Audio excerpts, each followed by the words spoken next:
everybody. Welcome to Real Talk. I am the Queen of Feeling Fabulous, Rochelle Hey. Marie Lawson. I got my crew with me tonight, my co-host and our panelists, and who knows who else may join us. But you have stepped into the world of Real Talk, and we're gonna be Yes. talking about some really good stuff this evening. If you are new and you haven't seen the show before, please tune in. Be sure to subscribe so you get advance notification of the shows and what the topics that we're going to be discussing are all about.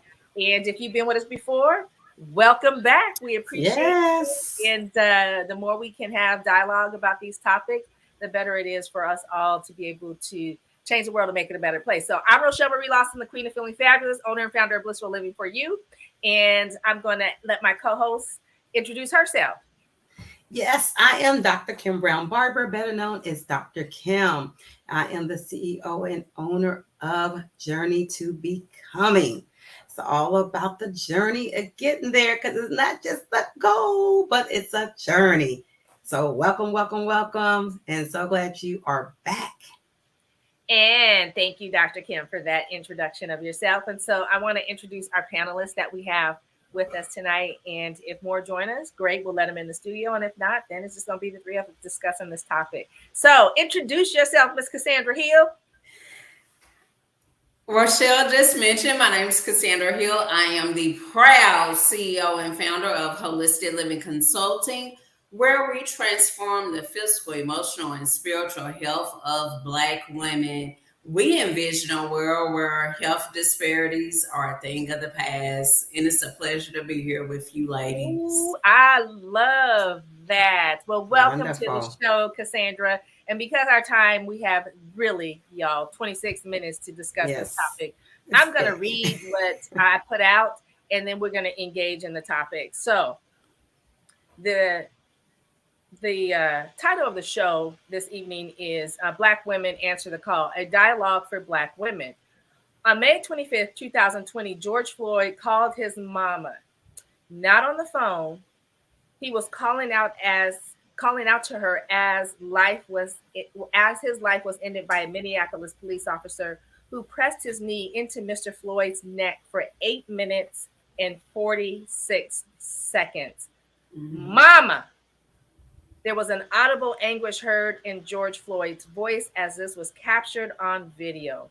In the protests that have followed, one woman is shown holding a sign which reads, "All mothers were summoned when George Floyd called out for his mama." And we were. During this live during this live conversation that we're having tonight, Black women are invited and are on the show to voice and process the impact of these events on our psyches, our parenting, our work, and our presence in the world.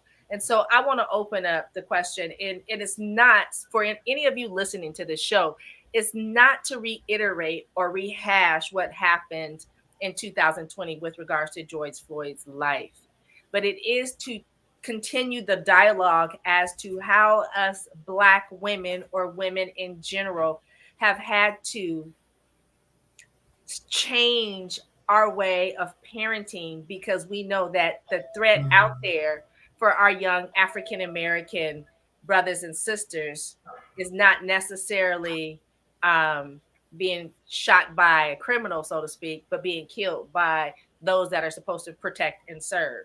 And so, Cassandra, since you are a panelist, I want to open up the dialogue for you with regards to when you saw the instance of the video when that officer had his knee on Mr. Floyd's Mhm. neck for that time and the anguish that was going on in this man's face as he was dying in front of all that were there to view it live.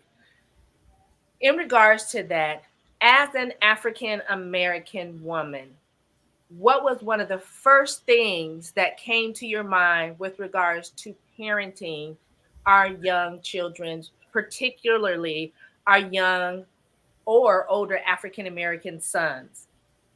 I thought that that could be my child. And honestly, it made me think that regardless of your child's age, you need to have that conversation because our children don't have the privilege of just being kids. You This know, could happen at any age. exactly. Exactly. What about you, Dr. Kim? Because I know you have sons, and Mm-hmm. uh, I would love for you to share what your thoughts were when you saw that with regards to your boys. Yes. Total fear.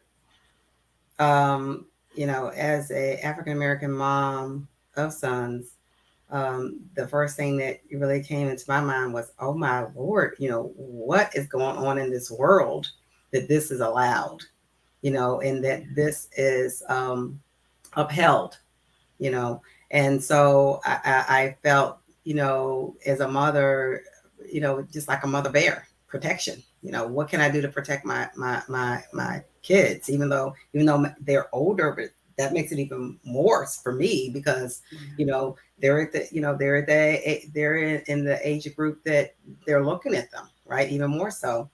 And I'm not around because it's not like, oh, you were they're 10 or 11 and you're basically around them most of the time. It's not that. So it's a constant thing of me being prayerful about my sons constantly, when they're not in my sight.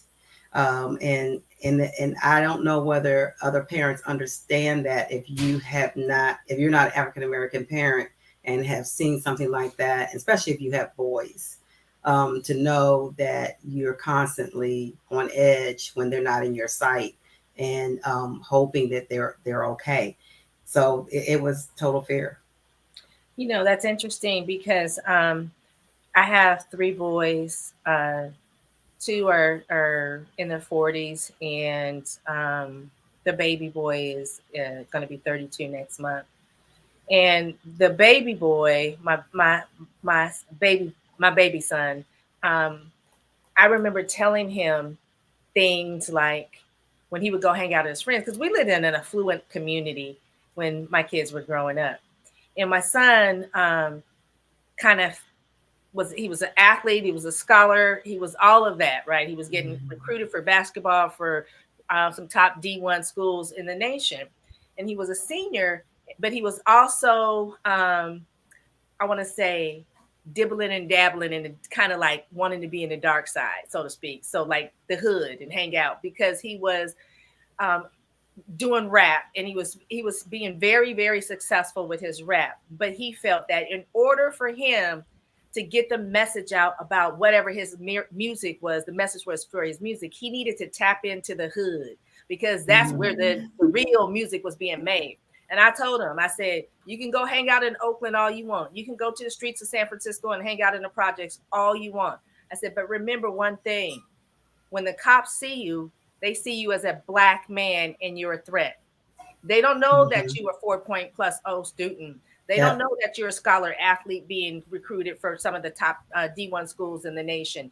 They don't know any of that. All they gonna see is that's you're a right. black man hanging in the hood and you're doing things with other that the other hood rats are doing, and so therefore they're gonna treat you accordingly. And I had these conversations with him over and over and over again, and he kept saying, "Mom, I know, I know, I know." I said, "But you don't know." So I'm gonna fast forward. In 2020, he was like, Mom, he said, I knew a long time ago what you were talking about when I was a Hmm. senior and the elements that I was associating myself with so that I could have the Sure. hood vibe, right, with my music. He said, Right. but seeing what just happened, that could have been me or any of Hmm. my friends. And I said, Hmm. exactly. That's what I was trying to tell you. I said, as Hmm. an African American woman raising an African American young man, we have a responsibility to our boys to let them know that they are not going to be treated equal, That's that right. they're going to be seen guilty, whether they're Yeah. innocent. They're going to be seen guilty. They're going to be judged by who they hang around with, who they associate with, what Mhm. they do, because that is the way society has set it up for African American men. African American men, next to African American women, are the most feared species on the planet, and it's just because of the color of their skin. So when I saw that video and how they did George Floyd, and not even no one, meaning the other officers, stepped in knowing that this man was losing his life, it brought a whole sense of awareness to a whole different level about how our African American children are being treated. And so it's very scary, but for all to see, it's a lesson to learn that everybody Mm-hmm. in the world saw that African American men are not treated like white American men in the United States. And there's a huge disparity. And so it brought awareness to the world and put everybody on front and center. Now, with regards to all of that, as we move forward and try to uh, grasp some semblance of how we can protect our children Mm-hmm. from things of that nature, because we also had Breonna Taylor get shot and killed in her house. Mm-hmm. Police, and these police actually got off, although there's Mm-hmm. some issues, but it's not just not our boys, it's our girls too. Mm-hmm. So I'm going to ask you, Cassandra, with regards to that, do you see any possibilities where potentially in the future, maybe beyond our future time, but potentially in the future, where our children that look like me, you, and Dr. Kim will not be judged by the color of their skin, but truly judged by the contents of the actions that they have committed and be treated equally? And instead of getting shot first, they get to get questions asked first, like those that don't look like us. Do you see any hope for that? You know, in the ideal world, that would be wonderful if we had a society where people didn't judge you based on the color of your skin. For me, I don't think I will live to see it. I know for me as a Black woman, God has blessed me. I have education. I went and got the degrees, the bachelor's, the master's, and started the PhD and stopped. But even with all that, I have been mistreated by the police. So I think even with all that education, you could go and do the right thing, but they're still going to judge you just based on ignorance, really. For many, the circumstances I see most of the time, people who are racist have a preconceived ideal of things, whether it's blacks, Asians, whatever race of people, they think things that aren't true. Mm-hmm. Mm-hmm. Mm-hmm. I agree. I think it's Mm-hmm. those preconceived notions or beliefs about people that look like me, you, and Dr. Kim, Mm-hmm. that starts it all. And 9 times Mm-hmm. out of 10, these people don't really have any interactions No. with people that look like us. It's all based on stuff that's been passed down from their family, Yeah. which comes go all the way back to slavery. Mm-hmm. We are the only race here in America that didn't come here by choice. Mm-hmm.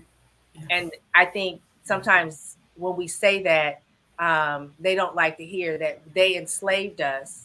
We're the only race here because some of them would like for us to go back to not having rights and things of that nature. And so it's really scary that they judge us based on stuff they've heard without having any real experiences with us. What would you say, Dr. Kim, with regards to that?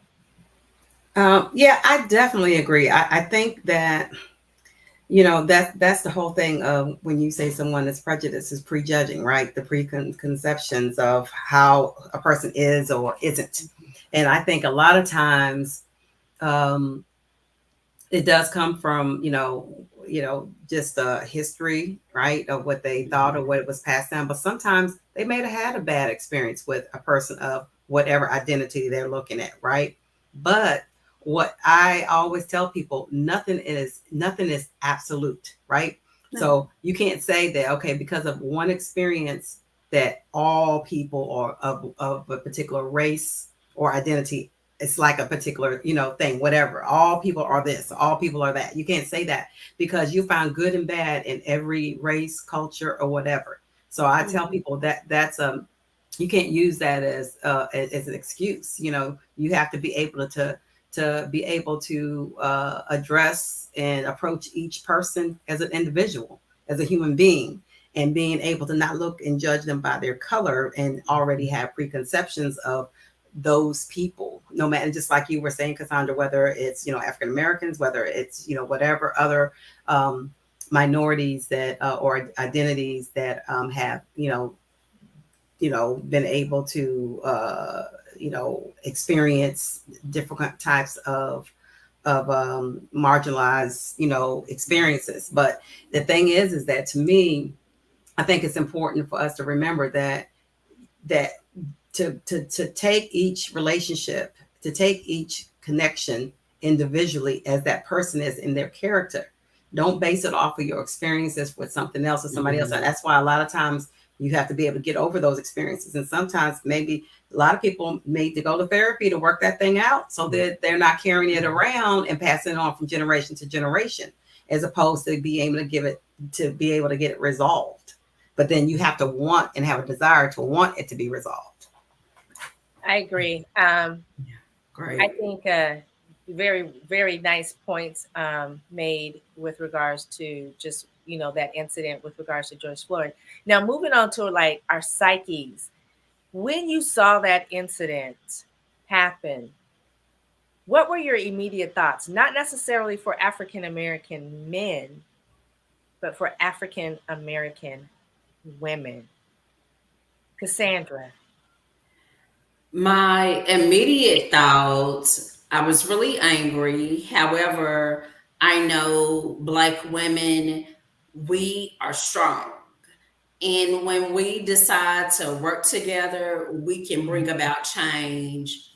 I know even with our current president, when he made that announcement of adding the VP of Miss Harris to that ticket, that changed the game for him, because we got together and worked together, whether it was Divine Nines, just various organizations. We worked together, whether it was voter registration, and made change, made history.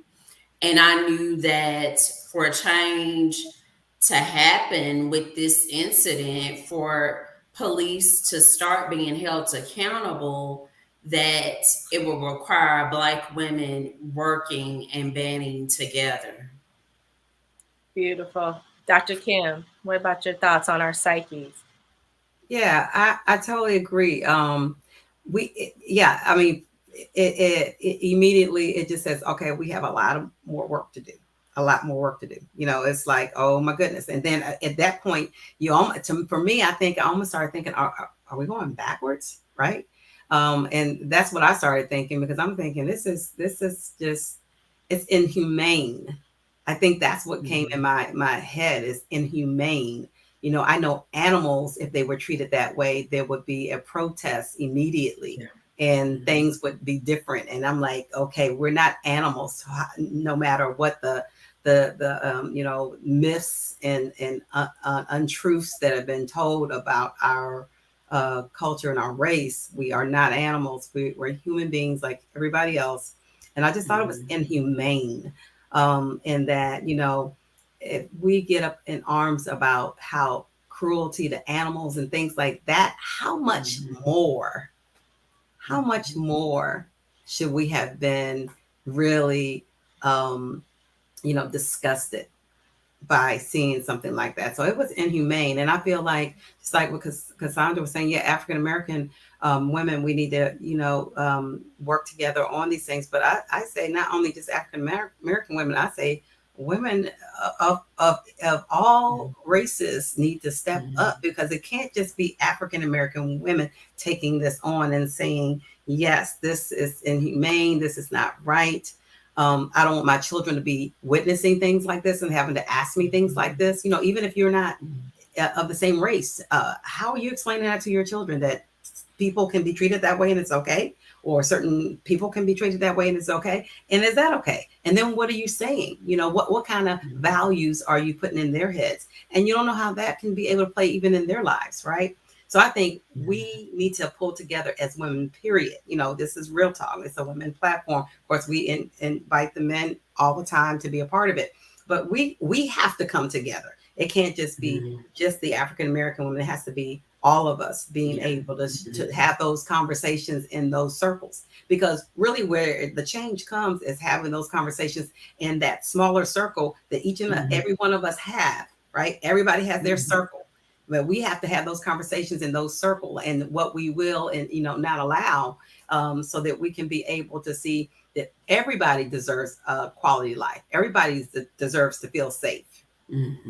I love it. So I'm gonna take it a little deep. So when this happened, because there's a whole lot of women out there that got kids by black men, okay, that are not black. And so when this happened, my niece, she's actually my great niece. She's married to a white guy, and her friends that had kids, mulatto kids or biracial kids, were being quiet. And she said, "You know what?" She goes, "You guys need to speak the heck up." So many words. She said it this way, but I understand. The heck up, because your son, just because you a white mother, if you got a child that is biracial, meaning black and white, mulatto, and they don't look white like you, guess what? They're gonna be judged as black. When the police pull them over, they don't see that they white, Irish, German, and black, whatever. And they gonna see a black boy, and they gonna treat that black young man accordingly, like they treat all black young men, guilty until they're proven innocent. And so I thought that was really interesting, because she had lost her son to suicide, but she had a baby that was, I don't know, he might have been just 1 or 2 that she had, and it was like she's bringing awareness to, because I think a lot of times people that have kids that are not black by black men think, oh well, they white or they Asian or whatever. Yeah, they are, but they also black. And we are all judged by the color of our skin first. And so I thought that was really interesting with her psyche with regards to calling people out, like, don't stay silent. You guys have black kids. You may be white, but your sons look as brown as my children or browner. So don't sit there and be silent and say you can't say something because you don't want to upset the people in your family. Upset the people in your family because you're raising a black child. And I thought, wow, that was really, really interesting. Now I want to take it and ask with regards to coming together as women on this issue, because as we just mentioned, there's a whole lot of non-black women that have a whole lot of black children, so to speak, by black men. Coming together in unity to change this. What is it when you hear people say, with regards to Black Lives Matter, all lives matter? Cassandra. Yes, that is true. All lives do matter. However, right now in the time frame that we're in, it's necessary to say Black Lives Matter, because I haven't turned on my television and seen no other race lose their life while asleep, like Breonna Taylor. I haven't turned on my television and witnessed people get murdered unarmed by the police, other than the Black population, unfortunately. So right now, that needs to be communicated and expressed that yes, Black lives matter. And we're not discounting anyone's life. We're not saying that any other race is not valuable. They are. But right now, our lives are not valued. As Dr. Kim mentioned earlier, you have animals who are treated more humanely than Black people. So it's time for us to let the world know, yes, my life matters. I love it. I love it. You brought up a point, and we only got a few more minutes, but I wanted to say, when Michael Vick, remember my gosh. No, yes, I do. They wanted Michael Vick hung up. Yes, I do. Oh my gosh. I remember. To the animals at his place, at one of his homes, and he may have been, the money man, so to speak, but he wasn't there. They wanted that dude. So to me, when you say an animal's life means more than an African American's life, African American's man's life, that's a sad state to be in. And Dr. Kim said they would crucify us if it was an animal doing that. Somebody did that to an animal. They crucified Michael Vick, and he wasn't even there. And so, when people say Black lives don't, all lives matter. If all lives matter, we wouldn't even be having this conversation today, because all lives would be mic drop. treated. Mic drop. We would see non-Blacks getting a knee put on their neck and suffocating for 8 minutes on. Do you see what I'm saying? So, look, I'm getting all passionate, but well, it's hard not to, it's hard not to. With regards to that, it's just really you all that are listening and watching us, is to bring awareness that every life matters. Sure. And when we saw what happened to George Floyd, it took Black women a step to say, you know what, I got to be that mama bear, super mama bear, because I got to protect my young son or daughter, because we can't rely on those that are supposed to protect and serve. Because in the hood, when the popo come in, they're not coming in to protect and serve. They come in and to shoot and arrest, right? So it's a big, we got a lot of work to do in the U.S., a lot of work. But unfortunately, it's about time for us to it goes so fast. Oh my goodness. Conversation, and we'll have to have a part 2 dialogue, because there's so many questions for you ladies. But with regards, one last closing statement, Cassandra, with regards to what we see, what we witness, and what we're talking about, what is your message to those that are listening, watching us, to help uplift us as a society so that we can come together, so that incidents like what we saw with George Floyd does not happen in the future? Police accountability. Police is the only profession where you can commit negligence and not be held accountable. Doctors, nurses. I know I had a career as a gerontologist. If I did something unintentionally that hurt a senior, my license would get yanked so fast my head would spin. However, police don't have that same accountability. Across the nation, we're taxpayers. We pay these people's salaries. It's time for our voices to be heard and make sure that police are held accountable, not our tax dollars being spent out for these families who are treated unjustly. These police need to be held accountable. Let's make our voices heard to make it reality.